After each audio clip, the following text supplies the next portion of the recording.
Bienvenidos a Misterios en la Intimidad. El tema de hoy es un tema no nuevo, nos hemos referido a él en otras ocasiones y con toda seguridad volveremos a hacerlo, porque es más frecuente de lo que parece. Me refiero a los fenómenos de poltergeist o casas encantadas, si ustedes prefieren llamarlo así. Casas de las que en este momento hay más de una aquí en Madrid, en la que están sufriendo toda una serie de experiencias sobrecogedoras, a pesar de que la palabra poltergeist venga a significar algo así como espíritus burlones.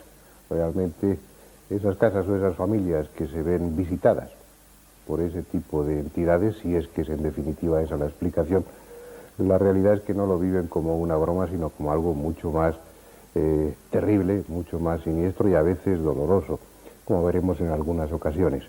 Vamos a hacerlo hoy, vamos a mantener la tertulia partiendo de un reportaje que han hecho dos de los invitados y colaboradores habituales de este programa, a los que luego les volveré a presentar, sobre un caso sucedido en la provincia de Guadalajara, concretamente en Albalate de Zorita. Vamos a ver las imágenes para que ustedes conozcan el lugar y sobre la marcha también tengan información sobre lo que ahí ha sucedido y al parecer sigue sucediendo. Vamos a verlo si nuestro realizador lo tiene ya previsto.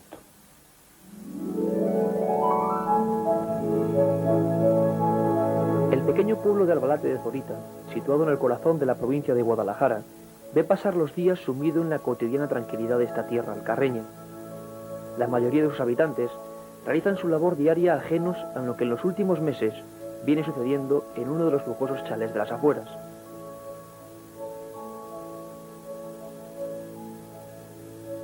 La Villa 6 y Pico es la residencia solariega de los Pallés Sotomayor. Sus 4 plantas, construidas hace tan solo unos años, se alzan en un frondoso paraje conocido desde tiempo inmemorial como Campo de los Colgados, sobrenombre que tiene su origen, al parecer, en las ejecuciones y ahorcamientos realizados en el lugar durante el siglo pasado. Desde el exterior, la normalidad es absoluta. Sin embargo, y según afirman los miembros de esta familia, todo un rosario de fenómenos inexplicables les están atemorizando día tras día. Visitamos a Pilar Pallés, una de las hijas. Junto a su hermana Paz, parecen ser las dos personas más afectadas por lo que viene aconteciendo tras los muros de la villa. A pesar de todo, las dos jóvenes continúan realizando su vida cotidiana, intentando acostumbrarse a lo que parece imposible, convivir día tras día con los enigmáticos ruidos y presencias que parecen haber invadido la estancia. Y es que la fenomenología que se produce en determinadas habitaciones de la casa es francamente sobrecogedora. Todo comenzó, al parecer, tras la realización de prácticas espiritistas en el salón principal. A partir de ese instante, los extraños sucesos comenzaron, uno tras otro, a romper la paz de esta familia. Tienen un amigo de que yo lo he visto hacer espiritismo y es el demonio. Se le mete el demonio dentro, que reacciona como el demonio. Ha intentado matar a mi hermano y a los amigos. De madrugada también está durmiendo y escuchar la sierra de afilar y escucharse como su sonido, como si estuviese encendida. Sí, bajó mi hermana, pero no llegó a tocarla ni nada. Se debió de quedar en la puerta y al ver que estaba apagada, pues... Una temporada que veníamos muy poco y se notaban cambios de subida de consumo de luz a la temporada que solemos venir, ¿no? Era más cara la factura que cuando veníamos y estábamos aquí. Mi hermana estaba leyendo una revista, estaba mirando una revista y yo ya estaba durmiendo. Y salía como una mujer del ropero, alta, rubia, con el pelo largo y iba de blanco.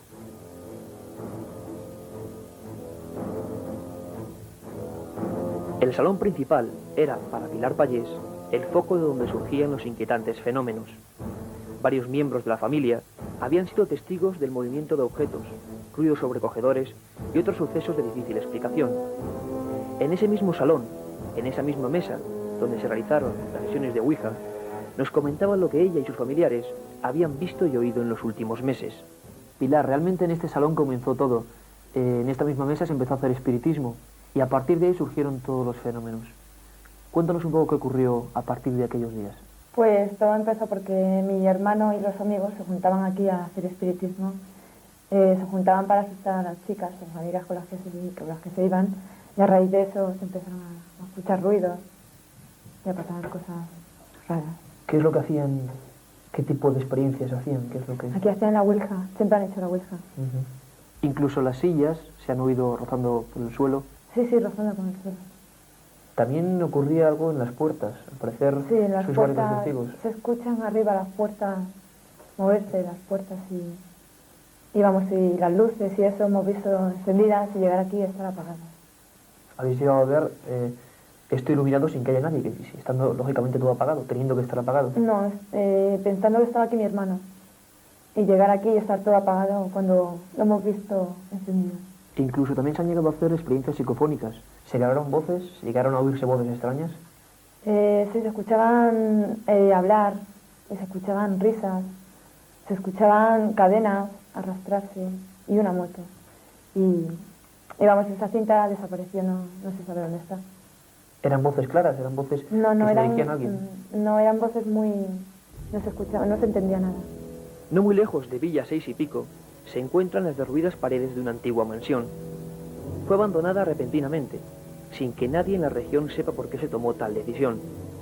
No fue vendida ni traspasada, quedando como reducto en el que muchos jóvenes practican espiritismo y en el que al parecer se han producido también extraños fenómenos. Para algunos son los mismos ruidos y sucesos que se reproducen en el chalet de los Pallés Sotomayor. Había un hombre aquí que dejó la casa de a su hijo y que se fue de viaje y cuando volvió se encontró al hijo como con un casino abajo, en la planta de abajo, y un puñado de prostitutas y llegó y como vio todo, bueno, pues dicen que prendió la casa, pero que se ve por aquí no se ve la fachada mal, pero que se cargó a todos y los enterró bajo el sótano. Que a lo mejor por eso se vienen las voces o lo que sea. En las amplias estancias de la mansión son muchos los que dicen haber visto encenderse luces que no existen e incluso flotar en el aire los más variopintos objetos. Tuve un amigo que se fue un momento a comprar bebida y al volver se encontró como un cigarro flotando. Y se acercó y encendió la linterna para ver si era alguien que estaba metiendo un susto o algo. Y yo como el cigarro le daba caladas, pero que no había nadie. Y luego de repente fue a mirar otra vez y ya no se veía nada, ni cigarro ni nada. Pero en la Villa 6 y Pico, los fenómenos no solo se han quedado en meros ruidos y pasos de origen desconocido. En la planta superior, donde se encuentra el dormitorio de Paz y Pilar, han tenido lugar los fenómenos más espectaculares.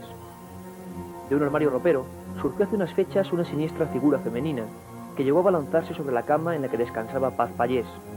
Los gritos de esta alertaron a su hermana, que así recuerda ahora la misteriosa experiencia. En esta habitación mi hermana lo que vio y escuchó fue, estaba aquí acostada leyendo una revista y lo que vio fue cómo se abrían las puertas del armario, cómo salía una mujer de las puertas del armario y era una mujer alta, rubia, con el pelo largo, iba de blanco y se le acercaba a la cama y le hacía así como una especie de velo, de manto, le hacía así por encima y mi hermana reaccionó así tapándose.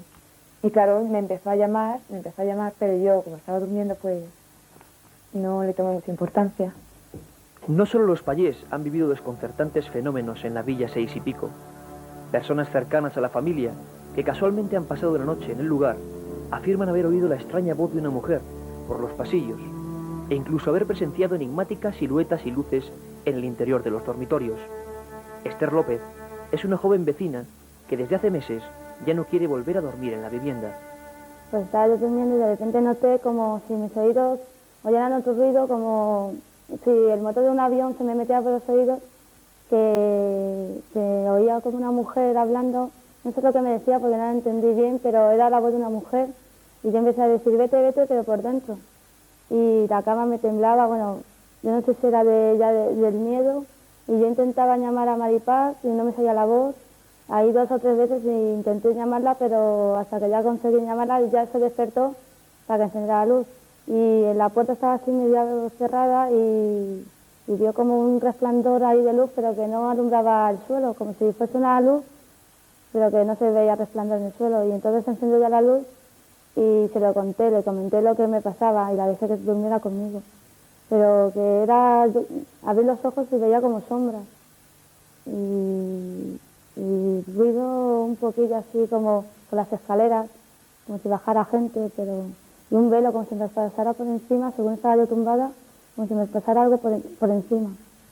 Son muchos los que han sido despertados en plena noche por lamentos y voces susurrantes, que de un tiempo a esta parte parecen deambular por las habitaciones de este chalet de Albalate de Zorita. Pilar y su familia han tomado la determinación de enfrentarse a la causa desconocida, realizando su vida cotidiana jornada a jornada, como si nada sucediera, conscientes de que algo o alguien desconocido se ha instalado en su hogar. Para ellos, solo queda esperar el momento en el que los fenómenos, tal como un día llegaron, decidan alejarse para siempre de este recóndito lugar.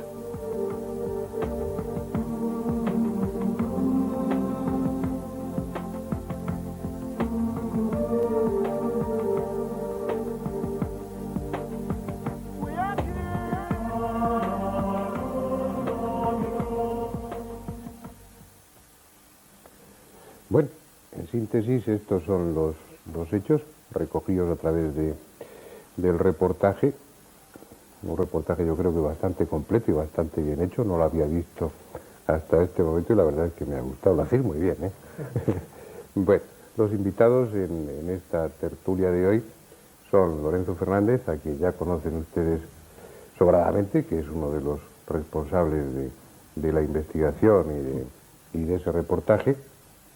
Tenemos a una invitada nueva en esta plaza y espero que no sea la única vez que vaya a venir, sino que venga otras muchas veces más, que es Clara Tahoces.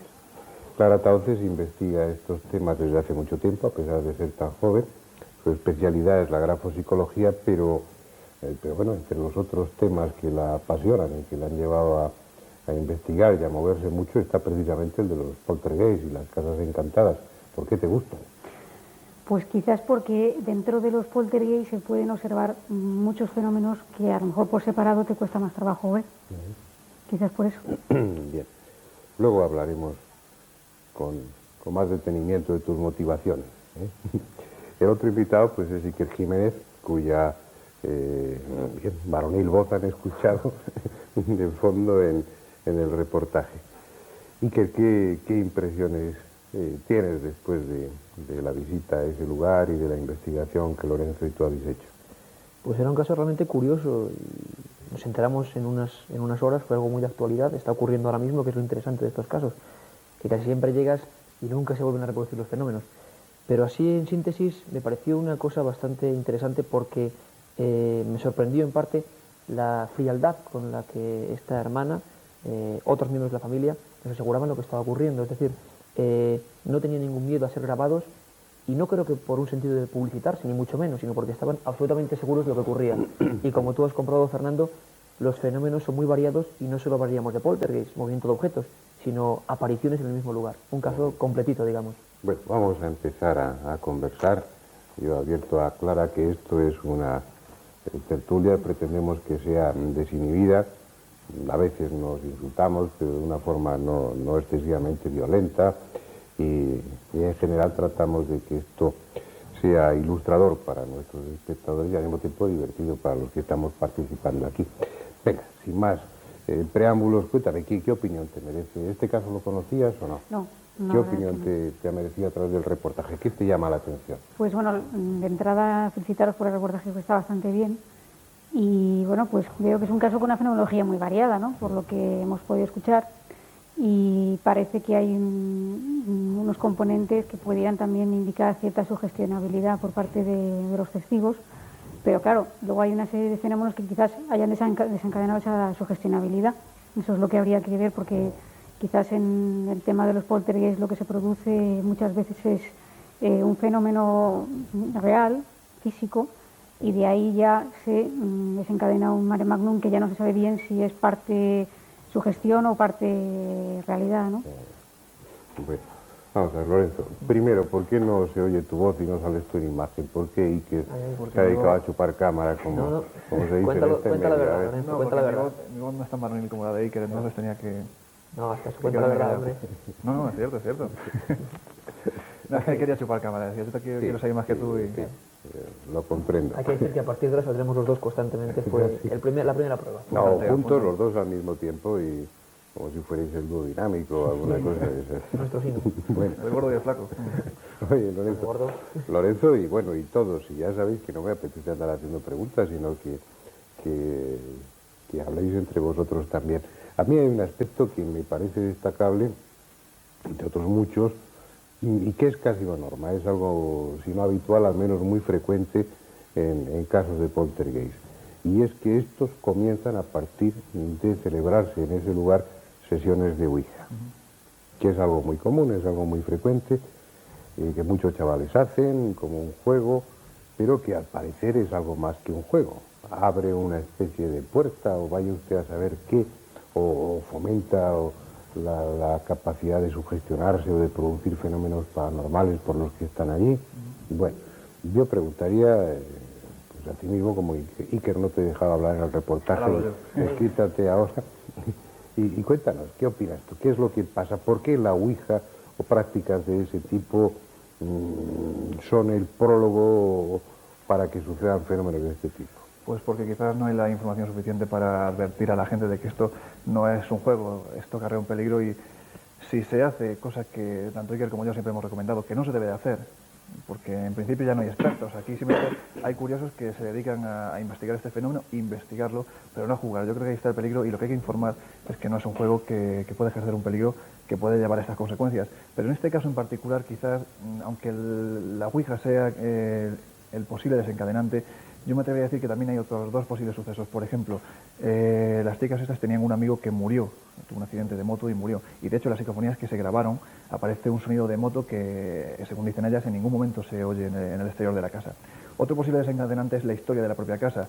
Este chalet está sentado sobre un terreno que antaño, en el siglo pasado, era conocido como el campo de los colgados, porque parece ser que fueron ejecutados y ahorcados gente en aquel mismo lugar.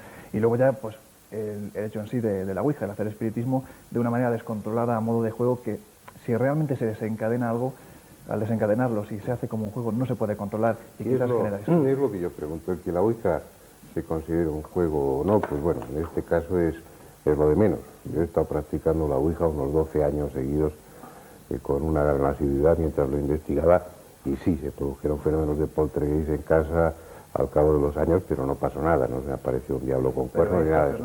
No, lo que yo os planteo como expertos o como interesados en el tema, y la pregunta es para todos, es de qué manera algo tan aparentemente simple como es hacer Ouija y que un vaso se deslice por ahí, ¿por qué eso abre la puerta a otro tipo de fenómenos? En esa casa no había sucedido nada, como en tantas otras. Comienzan sesiones de Ouija. ¿Qué tiene que ver la Ouija con lo que hay después? ¿Realmente la Ouija es la comunicación con seres de otro mundo y se establece ahí se abre una rendija, una puerta por la que ellos penetran? ¿O qué pensáis al respecto? Sería un fenómeno muy discutible lo que ocurre, y me gustaría apuntar una cosa, Lorenzo, es que no digamos que los fenómenos ocurren al realizar una Ouija, sino un tipo determinado de Ouija, es decir, con un cachondeo, por así decirlo, absoluto, en un estado, pues, de fiesta, digamos, y tomándoselo a broma. ¿Quién sabe, y quizás sea un poco responder a la pregunta, es una hipótesis por supuesto, si de esa forma se motivan una serie de energías, quién sabe lo que, pero lo que ocurre es que además, lo que está muy claro es que cuando se produce un fenómeno poltergeist no es lo mismo que ocurra en casa de una persona que está estudiando el fenómeno, que intenta interesarse por ese fenómeno y que es consciente, y que no, pues no es un alarmista. Y la diferencia que te quiero decir es que en un grupo cerrado de personas que están en un ambiente de fiesta, susceptibles, jóvenes, ese primer fenómeno puede dar paso, quizá incluso por su gestión propia, a otra serie de fenómenos y construir un cuadro quizá de histeria colectiva, que ha ocurrido muchas veces, en el que a partir de ahí se ha quedado perpetuado ese fenómeno. Yo quiero decir que quizá determinado tipo de prácticas hechas con una mentalidad a modo de jolgorio es lo que siempre produce, pues quizá como tú dices, Fernando, la llegada de estas energías o de estos entes, ¿no? Se produce una especie de, como he dicho, histeria que deja, pues, abonado el campo a que luego, sea quien vaya a ese lugar, pues durante unos meses sigue ocurriendo fenómenos. Y es muy curioso. Yo te he preguntado dónde compró la camisa, que es bonita. Ah, bueno, esta es un regalo de investigador. Clara, venga, a ver qué opinas tú. Bueno, yo es que aquí hay una cosa que me gustaría primero que quedara clara, o que nos aclaráramos, valga el tema, ¿no? Y es que en este caso no sé si estamos hablando, por lo que decía Lorenzo, de un fenómeno poltergeist o un fenómeno de casa encantada, que es distinto. Entonces, en el fenómeno de casa encantada no hace falta un desencadenante como la Ouija. Y si fuera un fenómeno poltergeist... Que hacer el favor de callar un momento, ¿no? Que yo quiero, porque seguramente muchos de los espectadores no no entienden ese matiz que separa o que diferencia las casas encantadas de los fenómenos de poltergeist. ¿Por qué no lo explicas? ¿Qué diferencia hay? Bueno, pues la diferencia básica es que en el fenómeno de casa encantada va asociado a un lugar concreto en el que han sucedido una serie de hechos trágicos o desagradables que pueden haber quedado impregnados. Eso es por lo menos la teoría que se mantiene en ese tema, ¿no? Y el caso de los poltergeist va asociado a personas, generalmente, que es la persona que desencadena ese tipo de fenómenos a través de un mecanismo que hoy por hoy pues no se conoce cuál es. Lo que se conoce es que el fenómeno se produce y que efectivamente la Ouija, como preguntabas antes, es un posible desencadenante y muy frecuente. Lo que pasa es que yo no sé, yo no tengo muy claro no tengo muy claro nada, ¿no? Pero sobre todo no tengo muy claro el que la Ouija sea un sistema de contactación con el más allá. Yo creo que ahí también hablamos antes lo que ha dicho Iker, ¿no? Que el papel de la preparación de las personas que están efectuando esa sesión de Ouija es lo que va a influir en el desencadenamiento de los hechos o no. Bueno, creo yo. Yo me voy a callar, allá vosotros. A ver. Estoy de acuerdo. Estoy de acuerdo con lo que está diciendo, Clara. Pero volviendo a antes, es lo que te quería decir. Que tú, por ejemplo, me dices, he estado mucho tiempo investigando la Ouija, pero tú, por ejemplo, no la has hecho en una fiesta, supongo. No. Ahí es donde vamos, ¿no? Quizás ese Ya descontrol. establecemos ahí un matiz. Pienso que no hay datos estadísticos suficientes como para apoyar esa hipótesis, sino que simplemente es una impresión que tenéis, que si la Ouija se hace en unas condiciones inadecuadas, es decir, si se hace sin la debida preparación, sin el debido respeto, no respeto a entidades, sino a lo que estás haciendo, y se toma a broma, parece que eso convoca a un tipo de entidades. Un espírita no tendría ninguna duda. Dice, con esa actitud lo que se hace es estar llamando inconscientemente o propiciando la entrada de espíritus del bajo astral o de espíritus elementales, que son precisamente los que, por su escasa elevación espiritual o nula, porque en la práctica demuestran ser más idiotas de lo que somos los vivos, que ya es, pues esos entran. Y si lo haces con seriedad, lo haces con respeto y lo haces como se debe hacer, pues entonces el tipo de entidades que acuden son más elevadas y no son proclives a ese tipo de manifestaciones. Pero es que eso nos coloca directamente en la hipótesis trascendente. Claro, yo en eso tenía que diferir en ese sentido, porque yo no soy de las personas que sostienen la hipótesis trascendente hasta que me lo demuestren, ya que me lo demuestren la ¿Y cómo se te puede demostrar eso? A ver. No lo sé. Hombre, claro, no sabes cómo. No lo sé, pero quiere decir que como no sabemos, pues cada uno se inclina hacia aquello que entra más dentro de su esquema mental, y a mí me parece, no es tanto de que sea un ambiente festivo, sino de la escasa preparación de los participantes, y sobre todo, y eso creo que es muy importante, la rotura de esquemas. Cuando una persona o un grupo de personas están haciendo algo sin pensar que eso pueda tener una serie de consecuencias y de repente las tiene, que pueden ser derivadas de la hipótesis trascendente o de la hipótesis animista, el caso es que las consecuencias están ahí, y entonces las personas que no tienen esa mentalización se asustan y ellas mismas pueden provocar fenómenos de sugestión. Esa sería en esencia las dos tendencias. Una, la trascendente, que plantea que a través de estas prácticas se establece realmente la comunicación con otro nivel, con otro plano existencial, en el que hay entidades cuyo origen y cuya estructura desconocemos, pero que se presentan a sí mismas como espíritus. A veces proporcionan datos de su vida pasada que luego después pueden verificarse, yo lo he hecho muchas veces. Y la otra hipótesis, entonces claro, esos espíritus son los que producirían los fenómenos físicos, y la otra hipótesis es que no hay nada trascendente. Son personas, en este caso adolescentes o jóvenes, que se pueden hacer Ouija y que la emoción o los sentimientos o la catarsis que se produce liberadora haciendo ese tipo de práctica, pues pone en marcha capacidades paranormales que esas personas poseen, capacidades telequinéticas en este caso, es decir, sería influir sobre la materia. Cualquiera de las dos hipótesis es un puro disparate y es muy absurda, al menos en mi opinión. Culturalmente, la de lo trascendente, pues siempre nos resistimos por educación y formación a creerlo, y posiblemente estemos equivocados, y a lo mejor esa comunicación es posible y resulta que después de la muerte pues este rollo continúa. Bueno, pero la otra hipótesis es admitir que muchísimas personas, porque estos fenómenos son muy frecuentes, tienen unas capacidades paranormales que para sí las hubiera querido Douglas Home y otros grandes dotados. Es decir, unas personas que estaban allí, que nunca han dado pruebas de ninguna capacidad paranormal, por el hecho de hacer ouija, pues se ponen inconscientemente a hacer moverse las sillas, a producir ruidos, a que se abra la puerta de un armario y salga una figura que su propia mente ha fabricado, a hacer provocar ruidos como el de una lijadora o el de una máquina, pues de...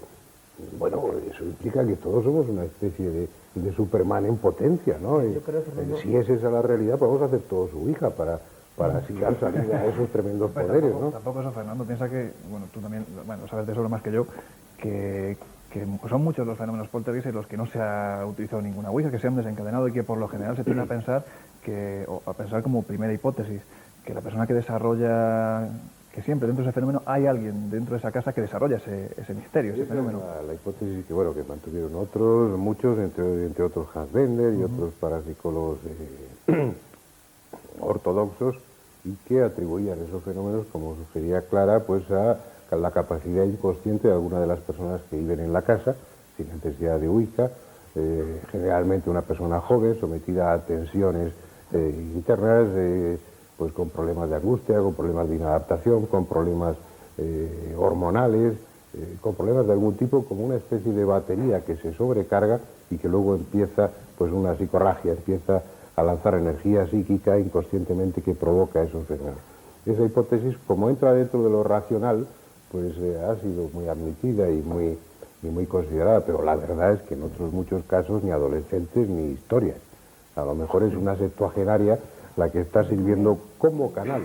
Y los que investigan estos temas desde hace muchos años, cuando hablas con ellos en la intimidad o de una forma privada, públicamente se manifiestan de otra manera, pues lo que te dicen es que lo que piensan es que esas personas no son directamente los responsables, sino indirectamente, y serían como un canal que otras fuerzas utilizan para a través de ellos provocar esos fenómenos. Lo que está claro es que los efectos tan Lo que está complejos- claro es que el que habla soy yo.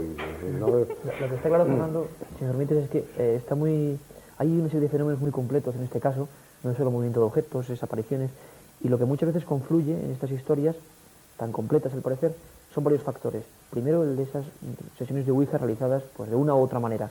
Segundo, un pasado curioso del lugar, de la casa. Tenemos casos, por ejemplo, como el de Belmet o otros muchos en el que se dan no solo un factor ni dos, sino incluso tres. Ese pasado extraño en el que la gente dice, quién sabe, quizá parte de una fábula o no, que hubo ahorcamientos en ese lugar.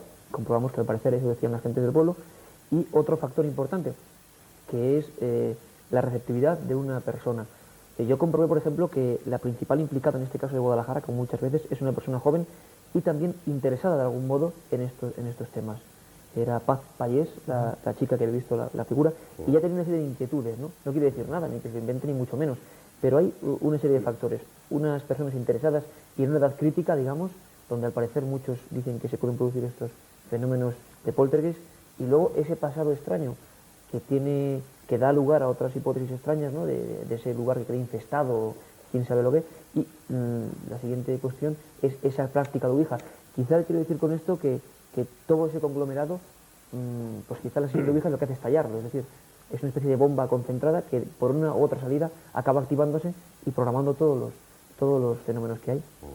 Hombre, yo entiendo que es difícil ser muy tajante en una respuesta y decir fenómeno dentro de lo natural o dentro de lo sobrenatural, por utilizar un término tal vez inadecuado. Todo lo que sucede es natural, si no, no sucedería, aunque no lo entendamos, aunque no lo comprendamos en este momento. Pero claro, tú, al establecer esa diferencia entre casas encantadas y fenómenos de poltergeist, das a entender que se pueden producir fenómenos que están vinculados a hechos trágicos o de un gran contenido emocional, como pueden ser asesinatos o cosas de ese tipo, ¿no? Lo que pasa es que esa distinción no la hago yo, es la distinción que se hace, por lo menos se ha establecido desde siempre, ¿no?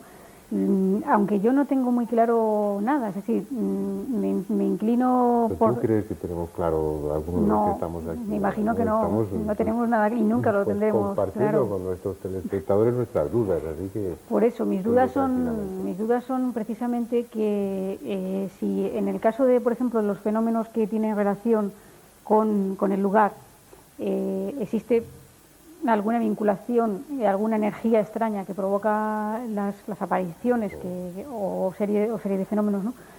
Que yo no tengo muy claro, en cualquier caso, una serie de fenómenos tampoco por el lado racional. Por ejemplo, el tema de los aportes.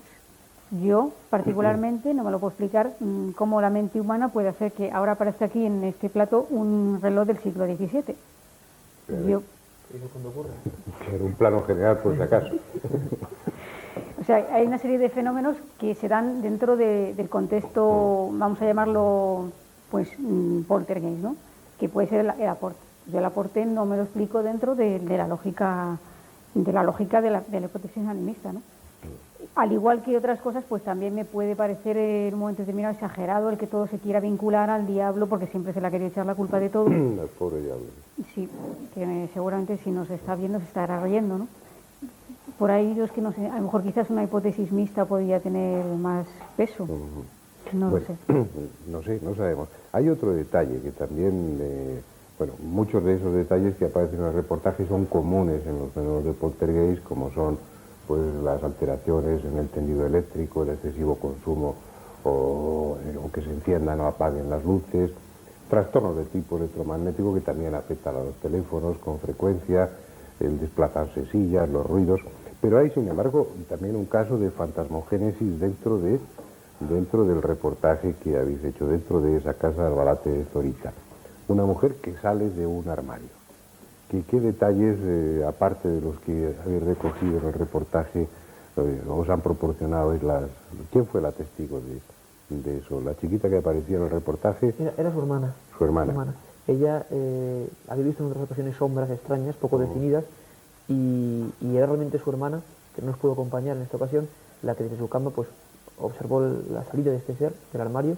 Lo curioso, y eso lo sabéis bien vosotros, es que muchas veces se cuenta que estos seres aparecen pues atravesando paredes o porque son etéreos, ¿no? Sin embargo, en esta ocasión lo curioso es que el armario se abrió de par en par y luego salió este ser como si fuera un ser físico, ¿no? Que empujara al armario. Este ser que está descrito como una mujer, ¿de qué características? Una mujer alta, una mujer rubia. Muy alta, rubia, y es curioso porque la mujer no está perfectamente, es decir, la testigo lo llamaba mujer por ser un ser muy alto y con el pelo rubio, con las facciones muy huesudas, muy bien definidas y con unos mantos.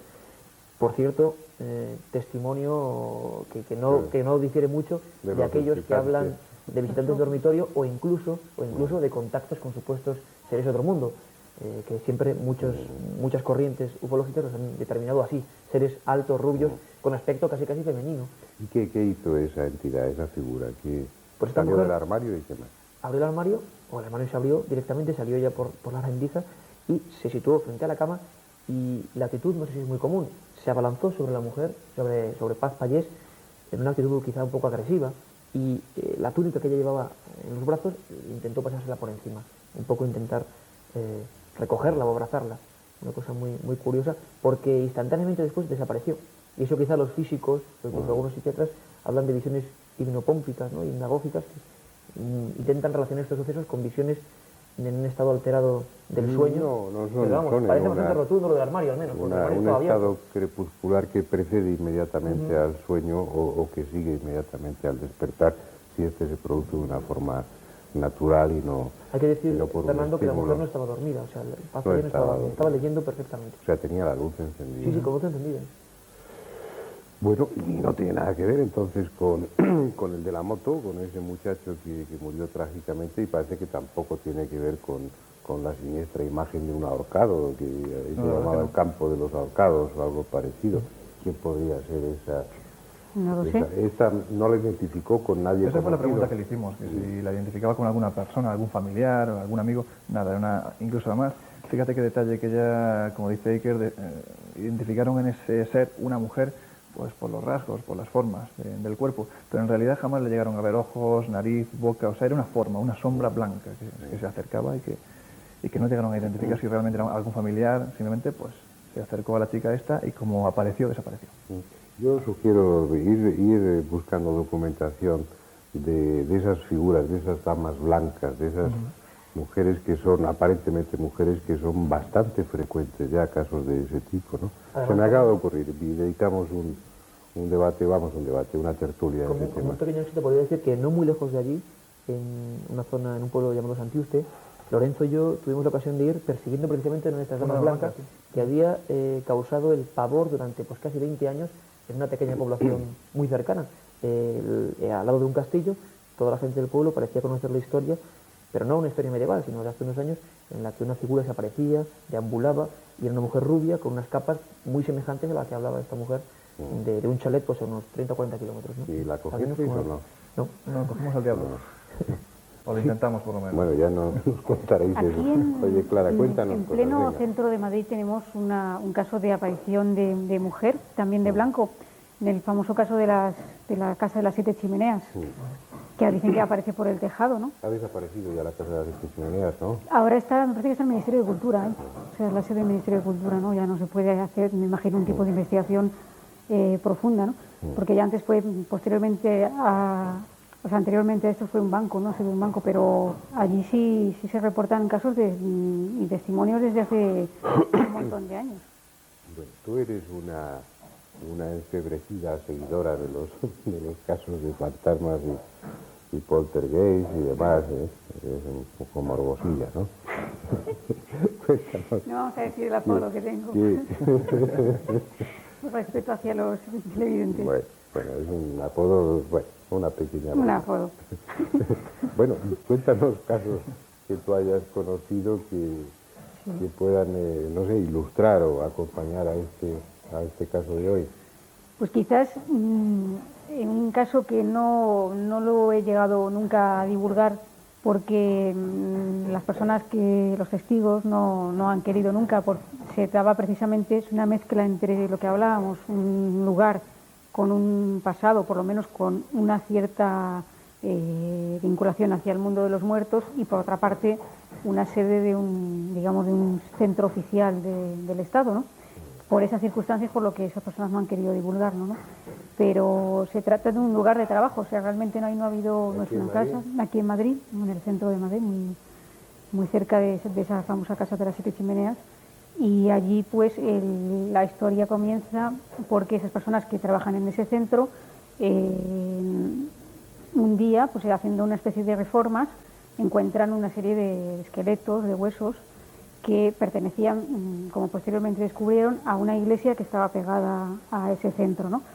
Esto quizás, no sé si anteriormente ya habían notado algunas cosas, sobre todo a nivel de sensaciones, ¿no? Y también mimofonías, ruidos de imitación de sonidos que realmente no se estaban produciendo, pero lo gordo empieza a raíz del descubrimiento de esos huesos, yo no sé si en parte influenciados por ese descubrimiento, ¿no?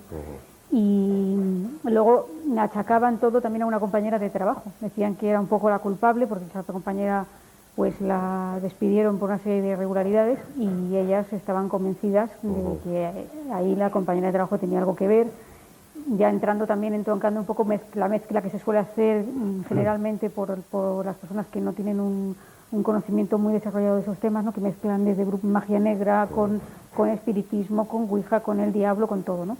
Y lo cierto es que el fenómeno se estuvo produciendo durante bastante tiempo. Tuvimos grabación de psicofonías, no obtuvimos nada, pero a nivel de sensaciones esas personas siguen notando cosas, aunque no lo han querido divulgar por esto que comentamos, ¿no? Que es un sitio, un centro oficial del Estado. Y no el único, porque aquí en Madrid, supongo que como en otras ciudades, se da la circunstancia de que muchos edificios oficiales están instalados en antiguos palacios, en antiguas casas solariegas, que bueno, que es una magnífica forma de rehabilitarlas y dar una función a ese tipo de casas, y los fenómenos son bastante más frecuentes de lo que piensan. Lo que pasa es que, como comentaba Clara, pues se tiene un especial interés en que eso no se divulgue, pero bueno, yo conozco pues cosas que sucedían en el Ministerio, en el Museo Naval, en otros museos que tienen que ver también con el ejército, pues también han sucedido y creo que siguen sucediendo cosas. Lo que pasa es que es muy difícil. Nosotros hace años publicamos algo que sucedía pues no sé si era en la Diputación de Granada, también eso no es tan extraordinario como parece. Sin embargo, bueno, tampoco parece muy extraordinario porque este chalet que aparece en el reportaje es un chalet de nueva construcción, no es una casa solariega ni viejísima ni demás, ¿no? Es decir, ese riesgo lo corremos todos. Lorenzo y yo pues estamos investigando un caso en Córdoba, que es una casa que tiene 12 años. Y ahí el canal pues es una señora de 70 años, por eso comentaba. Es decir, el fenómeno es mucho más frecuente de lo que parece. Ya quedan pocos minutos, así que aportar algo porque a mí se me seca la boca. Precisamente, Fernando, en el número pasado de la revista Enigmas, Lorenzo y yo publicamos una noticia. Magnífica revista, por supuesto, la mejor, sin duda alguna. Publicábamos pues una noticia de un poltergeist ruidoso y terrible, muy aparatoso en Valdemoro, también en Madrid. Y es muy curioso el hecho de que esta familia, una familia marroquí, veía, el piso no era muy antiguo, veía una serie de sombras indefinidas, unos seres largos, aparentemente porosos, que deambulaban por los pasillos. Y es lo mismo que acaba contando esta muchacha, porque incluso esa compañera que sale entrevistada al final, que no era de la familia, allí había llegado a ver no solo visiones de mujeres rubias y altas, sino también esas sombras extrañas que deambulaban por los lugares. Además es muy curioso porque hay bastantes casos. Prometemos a los oyentes, a los televidentes de Canal 28, hacer un reportaje sobre un tremendo caso en Vallecas, donde también estas sombras sin forma, solo definidas como una silueta, empiezan a hacer de las suyas. Valdemoro, Vallecas, Guadalajara, aquí también. Es decir, los casos son frecuentes y siempre, inquietantemente, esas sombras extrañas que aparecen casi siempre en grupo, pues causan unos revuelos interesantes. Es otro punto interesante, ¿no? Tú mismo, Lorenzo, que llevas un rato callado. Yo lo que sí me gustaría decir, breve, es que cuando se producen este tipo de fenómenos, porque por ejemplo en el caso de Córdoba nos encontramos la inmersión dentro de esa casa de supuestos videntes, de gente que todo lo curan y que se llenan los bolsillos arruinando a las pobres familias, lo que sí me gustaría decirles a los televidentes es que cuando se encuentren ante un caso de este tipo, es que lo primero que no se pongan nerviosos. Ya sé que es difícil pedirlo, pero intentar mantener la calma y ponerse en contacto con gente que realmente les pueda ayudar, no con estos, por ejemplo, pues eso, que se intente poner en contacto con gente que realmente les pueda ayudar y gente que no les va a sacar nada de dinero. Lo que parece claro, como tú sugieres, es que cualquiera de estos casos, que de entrada pues son aparatosos, sorprendentes, inquietantes y en ocasiones terroríficos. Lógicamente aquel que está sufriendo esa experiencia, como ya comentaba en la introducción, pues lo que está deseando es que aquello deje de suceder. Su casa, que antes era un lugar tranquilo y confortable, pues de repente se ha transformado en un lugar inquietante.